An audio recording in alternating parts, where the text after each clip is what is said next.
Millionaires hawanunui nyumba wala piece of real estate kwa majina yao. Wananunua nyumba, magari na piece of real estate kwa kutumia makampuni yao. Unaweza kushangaa nyumba fulani zimenunuliwa ama real estate project fulani zimenunuliwa kwa jina la XYZ Company Limited. Hii sio drama, ila na makusudi maalum ambayo wewe bado hujajua. Iko hivi, ili kwa ajili ya kutengeneza usalama juu ya mali zako binafsi, inabidi usajili kampuni. Ukishasajili kampuni, mali ambazo ungependa kuzinunua, kwa mfano real estate ama project yoyote ama nyumba, unazinunua ndani ya jina la kampuni. Ukinunua jina la kampuni, popote utakaposhtakiwa kwa namna yoyote, wewe binafsi mmiliki, kwa sababu kampuni ni piece of papers, kwa hiyo haiwezi kufanya makosa. Wewe binafsi utakapofanya makosa kwa namna yoyote, utakuja kushtakiwa wewe binafsi, na the piece of land itabakia salama. Lakini vile vile unaponunua nyumba ama ardhi kwa kutumia kampuni yako, hii inakuongezea credit kwenye kampuni yako kwa kuweza kupata capital ama mikopo mikubwa kutoka kwenye taasisi za kifedha, kwa sababu hiyo real estate piece ama nyumba ama ardhi ulionayo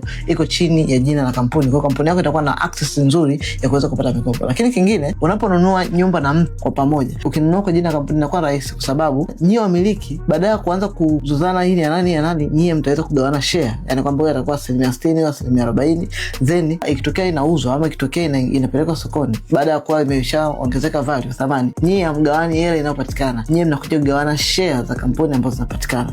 Lakini kingine, namna gani ya kuweza kurithisha mali zako kumwachia mtu mwingine bila kuhangaika na masuala ya urithi mahakamani, ni bora zaidi kununua vitu vyako chini ya kampuni, kwa sababu vitu vyako chini ya kampuni havianzi kurithiwa kufuata mahakamani. Hapana, kila mwenye share atapata share zake, na kama ni share zako upo kwenye kampuni fulani, mtoto wako ataenda kupata share zako wewe ambazo zipo kwenye kampuni fulani, kupata hizo vitu vyako bila kuanza kuhangaika na mahakama na urithi na chochote, kiurahisi bila kuhangaika. So kama hujasajili kampuni yako mpaka sasa hivi, comment neno usajili ama nipigie kupitia namba inaonekana hapa, nitakusaidia kupata usajili wa kampuni yako vizuri bila shaka.